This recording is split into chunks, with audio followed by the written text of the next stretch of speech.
Washington offers a block. The blitz comes from the other side. DeQuell Jackson. And now again, DeQuell Jackson.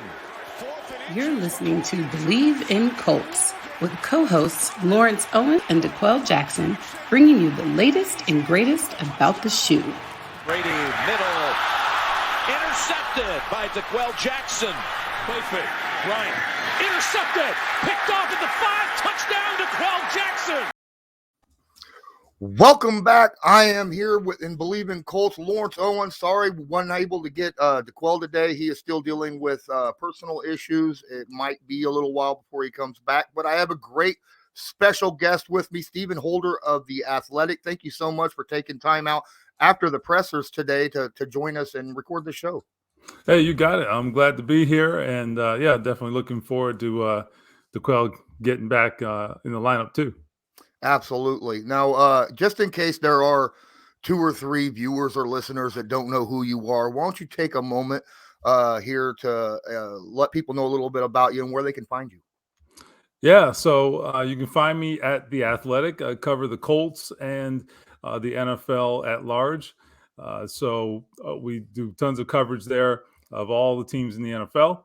And I'm on Twitter as well. My handle is Holder Stephen with a PH. Stephen Holder was taken, so there's that. So wow. So I took the next best thing. And so anyway, I just have had a great time covering the Colts this year. They're a fun team. They're never boring because, here we are again, 1-4 start, and then now 8-6, and they're nothing if not interesting. So that keeps me in business. It keeps the lights on, so I'll never complain. Who doesn't like a little extra money? Well, if you're into gambling, BetOnline remains your number one spot for all your basketball, football, baseball, NHL, boxing, UFC, even your Vegas casino games.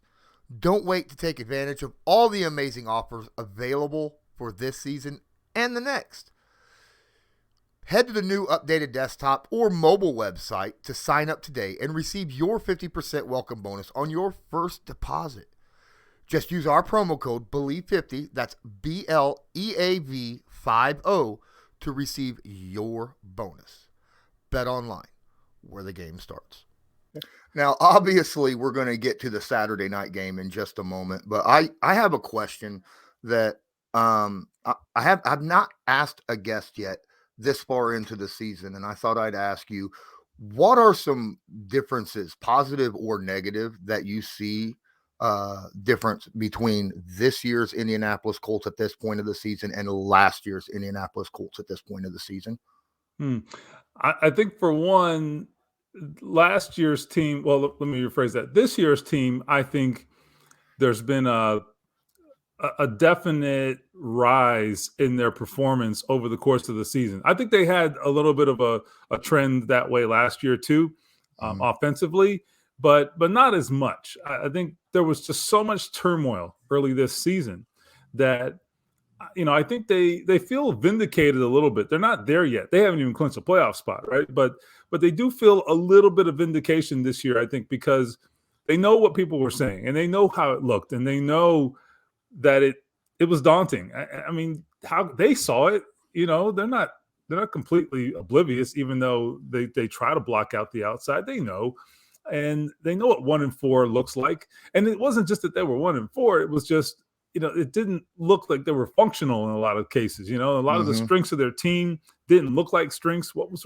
the offensive line? All of a sudden there's a problem. What is that? And so I just think, as I said, the job is not done, but I do think they feel a little sense of vindication, like, you know what, we're pretty damn good. And I think it's really hard to argue that. They're a team, I think, that can beat literally anybody in the NFL right now. Doesn't mean they're perfect, but there is no perfect team. Ask Tom Brady. Okay. Right. Watched the game last night. So I just think, look, they're peaking at the right time. I would rather be the Colts right now than Arizona. Right. Yeah, that absolutely. Yeah. So after the game against New England, and then I watched Arizona, and I was like, The Colts are going to blow Arizona out. At least that's my opinion of it. After watching both the games this weekend, I was like, holy crap. Yeah, I mean, look, they go back to what I said about there being no perfect team. Even the team with the best record now is doing a whole lot of soul searching. So that's the NFL. It's really about this week, and what you did 6 or 7 weeks ago. I think the Colts have proven it doesn't matter. It matters in the grand scheme because it impacts your record, obviously. But just in terms of what it means for today's game or this week's game, it doesn't matter. It really doesn't. And I think they are the best example of that, or one of the best examples of that. And I think it also, gives some indication of the value of Frank Reich, because there's definitely a trend here. I mean, they would much prefer to not start 1-5 and 1-4. Okay, let's be clear. But pulling a team out of that is so hard. It's so hard. The focus and the consistency that takes is incredibly hard. And I don't think people appreciate how hard that is, to week after week after week to stay consistent that way in a league where you can lose on any day. And so to have such little margin for error and to be able to be consistently good like that over an entire half of the season is pretty tough to do after a tough start. Absolutely. I mean, it kind of references back to that last luck year when we started 0-3 and ended up making the playoffs, right? Right. But okay, so you talked about, the Colts playing very well, but they still haven't locked a playoff spot. They are 5th seed currently in the standings and tied with 5 other people, but they just have the better conference record to be in that spot. I got a question here by Justin that came off Twitter. Thanks for the question. He asks, how much thought are you putting into the Colts not only making the playoffs, but there is a slim possibility they could still win the AFC South, and even a possibility they could still win the number 1 seed in the AFC. Now, to me, that's a little bit of a, whoa, we're stretching here. We still got 3 games to go and need a lot of help, but right back at you right here. Well, yeah, you're right. They do need a lot of help, but I will say this. I mean, Tennessee is definitely helping them. I'll give you that. I will tell you, I will say this about Tennessee. I mean, I think they're going to figure it out and get it done. I mean, I think they only really need to win 1 game at this point, but so look, you're talking about a really tall order, and I forget their schedule off the top of my head, but they've got a couple tough ones, but I know they've got at least 1 game where they're going to be heavily favored. I don't know if that's Jacksonville, I forget, but anyhow, the point is that a long shot? Absolutely. But I will tell you one thing that I would say about the 2 teams in particular, Tennessee and the Colts. The one thing that I have definitely gleaned from the last 6 weeks is that they are teams that are going in the opposite direction. Now, I know that Tennessee has some injury issues, and clearly the biggest one being Derrick Henry. I'm not downplaying that. I mean, if the Colts lost Jonathan Taylor, would they be a different team? Yeah, okay, no question. So I'm not suggesting that I'm surprised by that, but I mean, it is what it is, and they are where they are. And I guess they can get them back, and we'll see how that goes in terms of timing. But they definitely are teams right now are, I think, in polar opposite positions in terms of how they are currently playing. The Colts, I think, have put themselves in a situation where, with just the way they're performing, they're definitely ascending. I'm not saying the Titans are descending, but they're not tracking in a positive direction, in my estimation. Yeah. Going back to that game this past Saturday, obviously everybody watching the game, everybody in the stadium, everybody on that field knew that the Indianapolis Colts wanted to run the football, and the Patriots just couldn't stop him. Right. I mean, for the most part, the entire game, he was picking up 2, 3, 4 yards of carry. And then he busts off that big one. He had a couple 10-yard runs as well. How much does that help Carson Wentz having that offensive line and that running game and that defense to lean on? A lot. And so I think the one thing that we've learned about Carson Wentz this year, and I think this has always been true, really, is that he's best when he can I don't think he's this game manager that people are making him out to be. I think he can be more than that. I mean, he has a really big arm. He has great athletic ability. He can do things. He can create, So, like, he's not some guy who's just, like, riding shotgun. As bad as he played on Saturday night, because I thought that was terrible. I don't think he played well. I'm not going to sugarcoat that. That was a pretty terrible performance.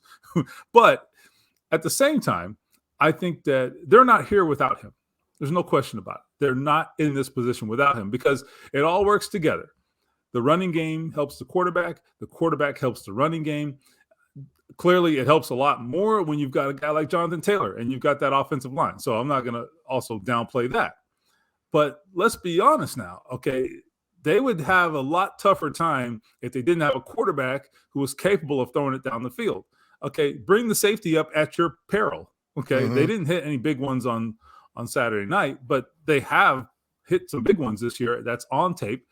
Teams have seen it. So if you're willing to bring that safety down to stop Jonathan Taylor, that's something you have to invest some thought into. And so with a quarterback who's less of a threat, that's an easier decision. So it all works together. And if nothing else, you've got to have a threat at quarterback. They definitely have a threat. Now, whether he always makes the right play, and always, makes the right decision, yeah, I get those questions. That's fine. And they're very much warranted. But there's no doubt in my mind that his presence there for the Colts behind center is making a difference. And the other thing I would say is that the Colts are best positioned when I think Carson Wentz, as I was kind of starting to say, and I got off track, but they're best positioned when he doesn't have to do too much. And it's not that he can't do it.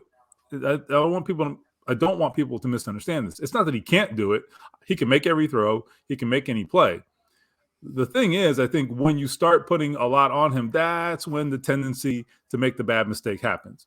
So the best thing they can do is to ask him to do some of those things, but just in smaller doses. And I think that's where he's most efficient. And that's what they have done this year. When he's been most successful, it's been when he's had to do things kind of when they've asked him to do things on their terms and not in a situation where it was mandatory because the situation called for it. So I hope that makes sense. Oh, it makes perfect sense. DeQuell likes to say that Carson Wentz plays his best when his, passing stats are somewhere between 25 to 30 attempts, 30 maximum, right? And I tend to agree with that. And I also agree yesterday in his 12 attempts, he had a bad game. And yes, they were one of the best pass defenses in the NFL. The Patriots are, but there was a lot of bad throws by Wentz. He had that one interception, and he had a couple more that very well could have been intercepted. He got lucky. Yeah. A great play by Pittman on that pass that was thrown well behind him to get that ball out of J.C. Jackson's hands. We're going to move on because so Mario Borelli has another question on here about the game. And it's not just about the game, but what we've seen throughout the season. And I'm going to kind of reword it, Mario. I apologize, but we watched the Colts walk into the fourth quarter with a 20-0 lead. We've seen this multiple times. I started having flashbacks fourth quarter. I don't know if you did as well, but I started having week 4 flashbacks against the Ravens, and I'm like, I've seen this movie before. I don't want to see the same ending. And it started happening, and I started getting a little bit worried. The Colts have been giving up a lot of leads. Like, they get the lead in the first and then allow teams to come back. Where does the blame go in this? Because I'm watching the film. I watched the game this time probably 4 or 5 different times trying to look at that in the fourth quarter.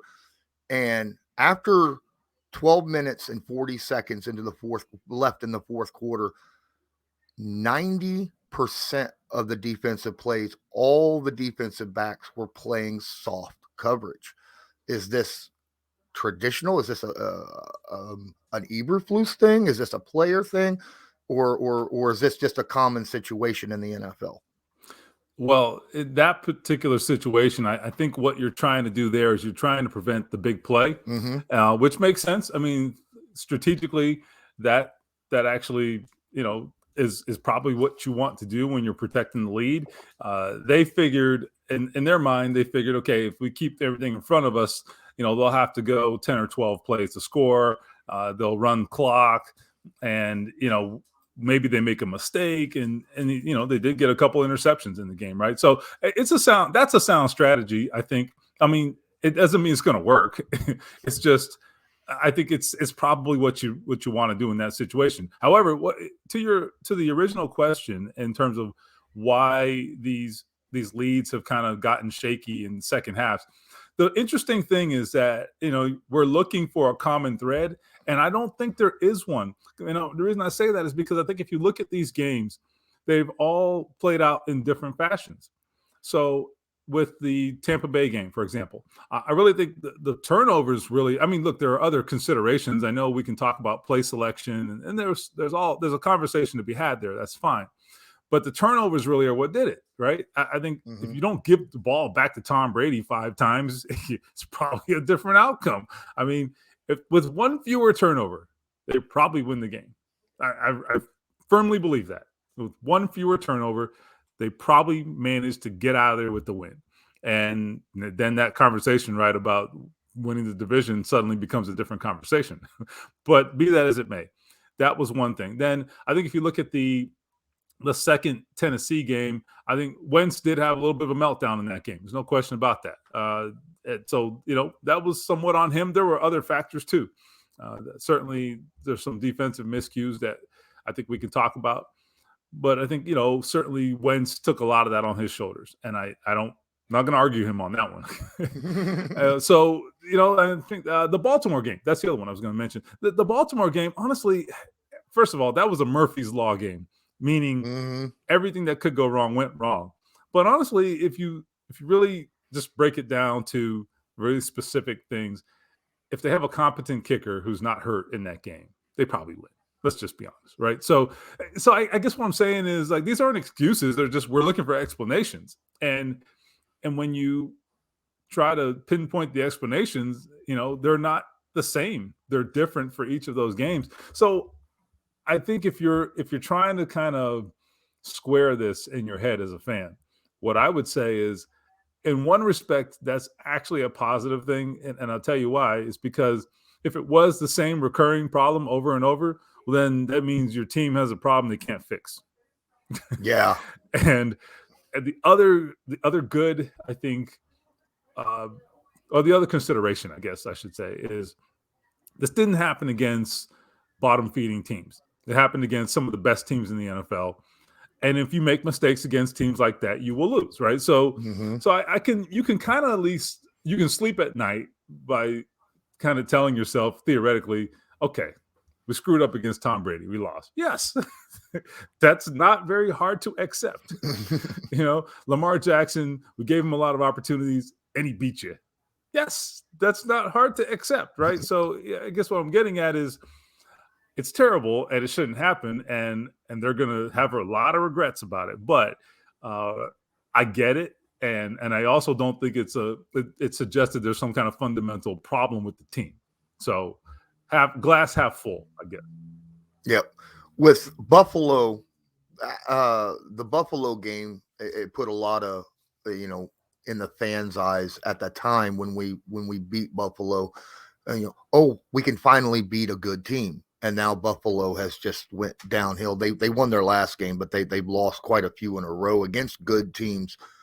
And now this game, how big was this victory against the Patriots? Not just for fans. Obviously, for fans, it was huge.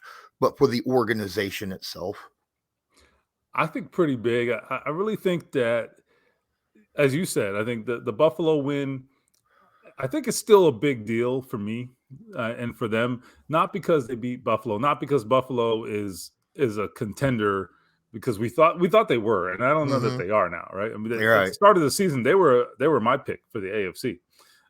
But anyhow, be that as it may, I think that win is still big though for this reason. It's because of how they did it. It was emphatic. I mean, they didn't just kind of like do it the way the Patriots did it. And I'm not taking anything away from the Patriots win over Buffalo. They're a different kind of win than the one the Colts had. The Colts dominated them. They were never in the game. They never had a chance. That game was literally never in doubt. So that was a very different manner, the way they won that game. That's as dominant a win as the Colts have had in years, honestly. And it came against a really good team. Josh Allen, by the way, is still a damn good quarterback. Okay. Right. A couple weeks later, I think it was, who were they playing? I forget. But I mean, Josh Allen, in Tampa. I mean, Josh Allen went crazy. They lost the game. But I mean, the guy had a phenomenal performance in that game. You didn't see any of that against the Bucs. Against the Colts, I should say. So anyway, getting back to Saturday night, I should say. I think that game was big because this team, you talk about a challenge like that, the number one team in the AFC, and there being still maybe some doubts out there about the Colts. They're sensitive to that, and I think maybe sometimes it might be just a rallying cry, motivational tactic, I guess, but whatever, they believe it. So whatever works for you. I think for them, they really feel like they made a statement. And I know it's not college football. I know there are no voters and there's no committee making the decisions. You got to win, and that's all it boils down to. But I do think that does breed confidence. That team's going to go to Arizona this week and feel like they can't lose. And they can lose, certainly. I mean, you still got to deal with some really good players out there in Arizona. But I mean, this Colts team, I don't think they can lose right now. They really don't. And I don't think they should feel that way. And so that's what winning a game like that does. I mean, I was in that stadium on Saturday night, and if you were there, I mean, you can't help but really, I think, sense the confidence and just the fuel that was kind of being exuded, not just by the fans, but I think just the players and the way some of their reactions, and they're feeding off of that crowd. That tells me that's a team with a lot of confidence right now. And I think that confidence gets impacted if you lose a big game like that, because look at the build up to that game, prime time. I mean, you put a lot of energy and emotion into that. And if you lose it, then, I mean, you can't tell me that's not a hit to your confidence. It has to be. So to win it keeps that confidence going, and it actually builds it even more.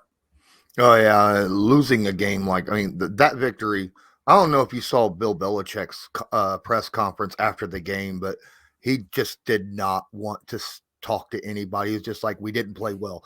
We didn't do this. Nobody played well enough to win this game. And that's all he said over and over and over. He did not want to be there.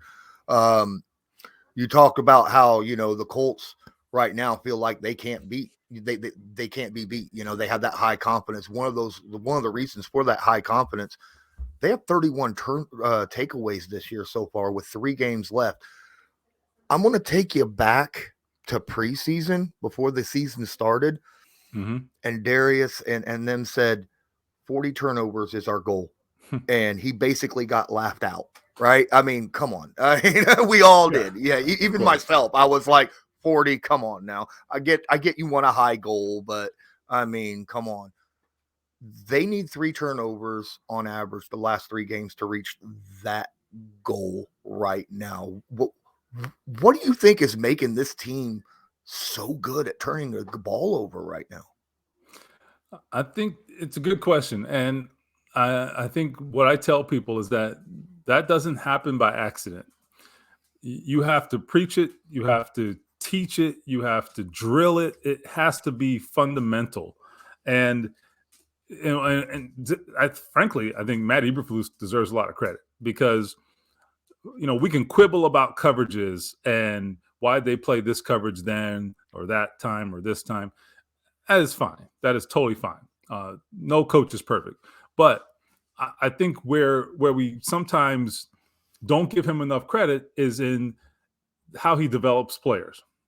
And what he does is, now I get it, look, we want to see more pass rush and all that, but the one thing I would give him a lot of credit for is developing players in terms of habits and a defensive culture. And the culture is, we take the ball away and we're always going for the football. I mean, it's what they teach and as I said, what they preach. I mean, look at Darius Leonard. I know he was doing this in college on some level as well. sort of these punch outs. So it's not like he started that when he got to the Colts, but you can't argue that they haven't helped him take it to another level. So a lot of that's instinctive. Okay. You can't necessarily teach what he does. Okay. So I'm not going to give Matt Eberflus credit for that. That's crazy. However, two things. Number one, he's on the perfect team because that's part of their culture anyway. And then number two, it's infectious. It's contagious. Okay, you got other guys now going for the football. They can't do what Darius Leonard does because that's a talent. That's a very specific talent. But I think it's in their heads. It's at the forefront of their minds. They're always looking for the football. And then it also is combined with the way they play schematically, because look at, for example, Bobby Okereke's interception. I mean, these guys are playing with eyes on the quarterback, and that's part of their scheme. When you play with eyes on the quarterback, you're going to be able to break on the football in many instances and get some opportunities. Darius Leonard's interception on Saturday night, he's just kind of lurking in the middle of the field. He's not playing a man. He's playing his own, granted, but he's playing with his eyes on the quarterback, and he baits him, and he sort of gets him slipping. So Mac Jones thinks that he's coming maybe to get him. Maybe he thinks it's a blitz, or maybe he thinks he's playing the run. I don't know what he thinks, but he didn't think he was going to drop. And so Darius Leonard got the drop on him there, no pun intended. So I guess what I'm saying is, with the turnovers, it's very much a part of the culture and the coaching and the teaching. And as I said, I mean, there's a reason they're better at it than other teams. It's not accidental. And they have now made this, I think it's going to be a staple of what they do, because it also extends to the personnel department, because Chris Ballard and his scouts, when they go out there and they look for players, they're looking for players who can take the ball away. If they're maybe a little undersized, or maybe they don't meet this metric or that metric, but they can take the ball away, they're going to get graded really high by the Colts, because that's what they want. And listen, the effect over the course of 17 games, can you imagine what that impact is for Carson Wentz and Jonathan Taylor and Frank Reich as the play caller?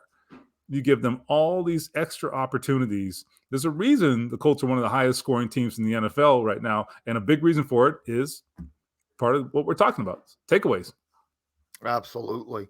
Speaking of Frank Reich and play calling, after that 1-4 start, 1-4 start, there was a lot of fans out there calling for Frank Reich's job. I don't know if you remember that. And I was just really? Really? I mean, come on. And then I go and I see this stat pop up. Frank Reich, in his tenure as a Colts head coach, has scored at least 23 points in over 75% of his games.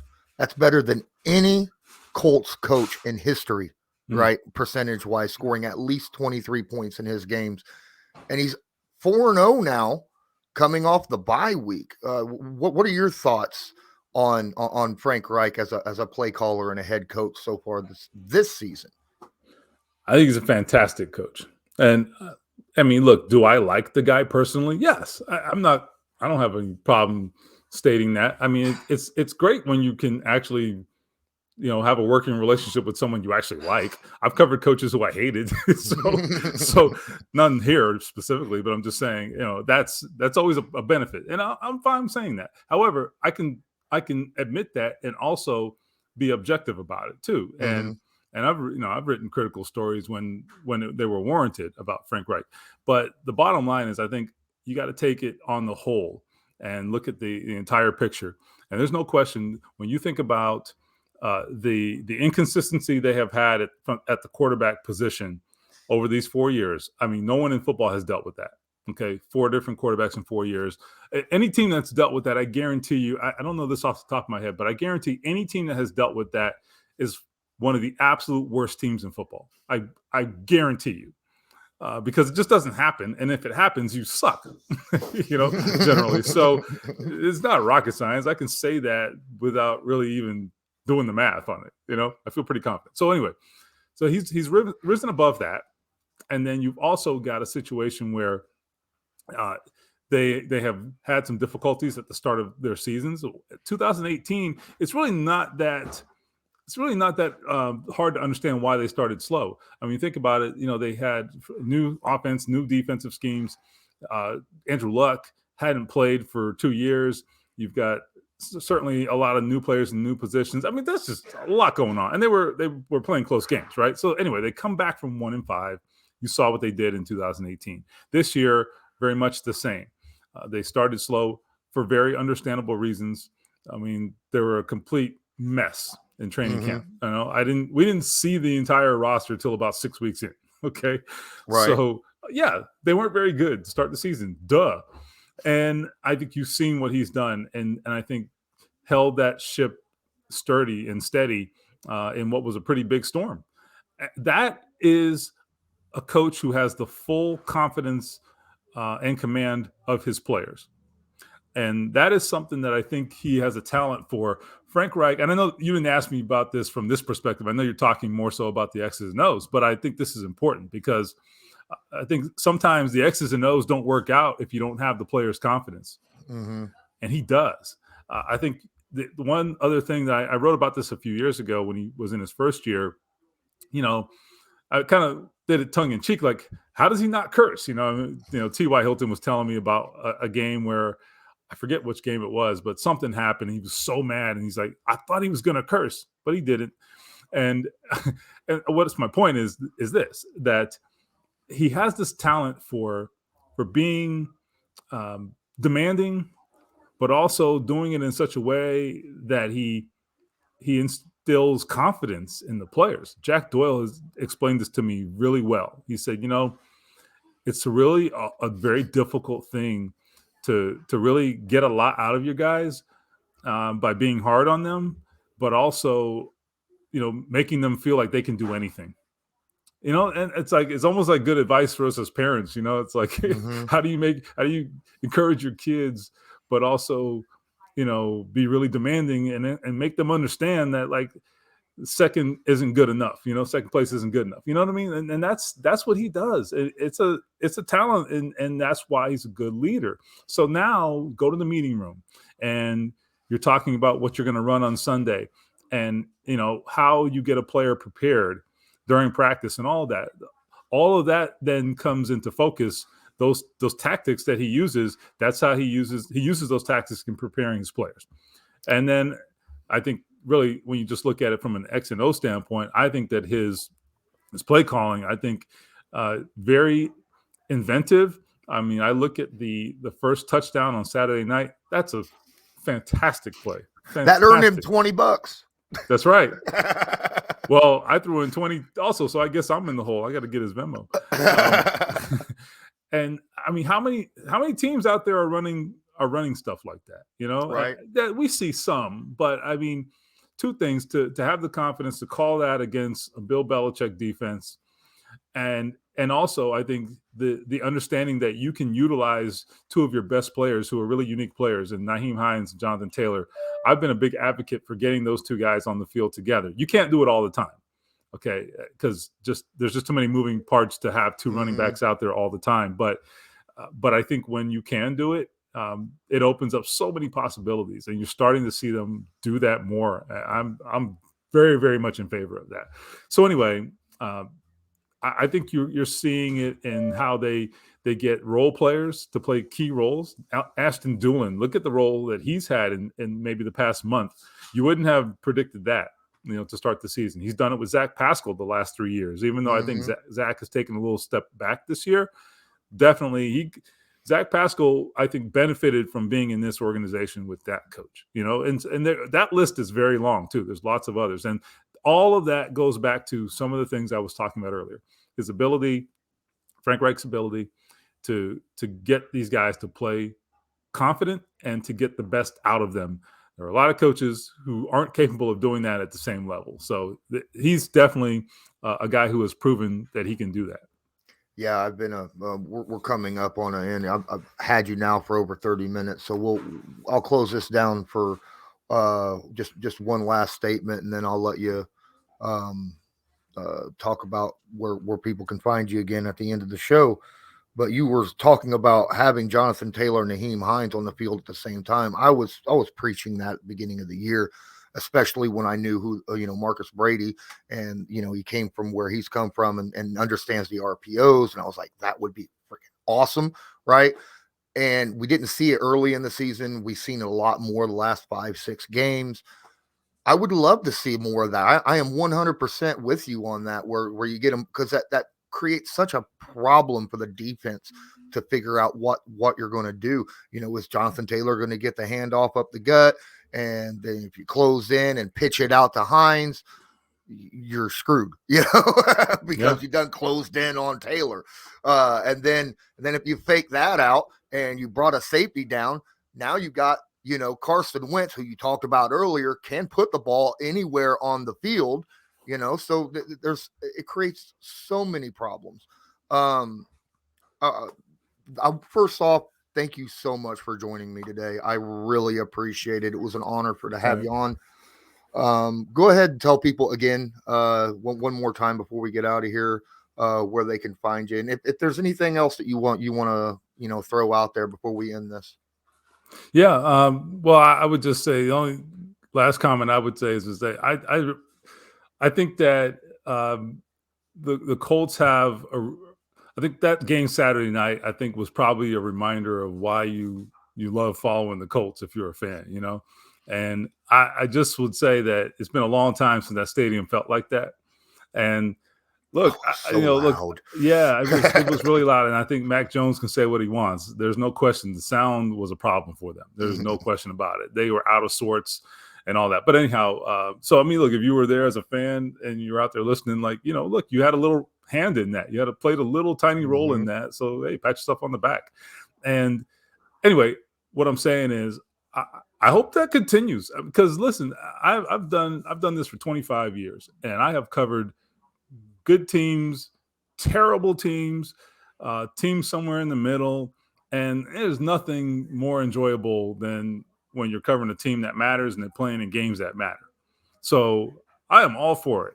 Okay, let me just be clear. As much as people think sports writers enjoy teams losing, don't get me wrong. I have no problem covering a losing team and telling it like it is. And they will not enjoy reading my stories. Okay, it is what it is. But I have no timidity about that. However, like I said, my most enjoyable seasons doing this job in general are the seasons that were special. The seasons where Miami won the national championship, and I was able to follow them along that road, back when Miami played football. For example, 2018, that season was one of my most memorable seasons as a journalist, because it's just so fun, just unique. I mean, you kept thinking like it was going to end at some point, and it didn't end. It just took it all the way to the playoffs. So anyway, I guess what I'm saying is, like, those are the moments that are fun. And so, value that when you get a chance, because they don't take them for granted. Don't take people in Indianapolis in particular, I think, have taken it for granted and haven't been someone who's come from other places. I have a different perspective on that. And so I like to always remind Colts fans, like, don't take that stuff for granted. It's hard. Okay. It is hard. Go talk to a Lions fan someday, Or so a Jags fan. Anyway, those are just my parting thoughts. As you said, if you want to find me, obviously, The Athletic, we'd love to have you. If you're not a subscriber, we got some great content with myself, Zach Kiefer, and Bob Kravitz, and certainly all across the league and other leagues as well. And then on Twitter, Holder Steven with a PH. Lots of opinions on all of these matters we've talked about, and probably a whole lot more. So, yeah, love to follow along. Awesome. Thank you again for joining. And until next time, I'm Lawrence Owen. That is Stephen Holder from The Athletic. And until next time, go Colts.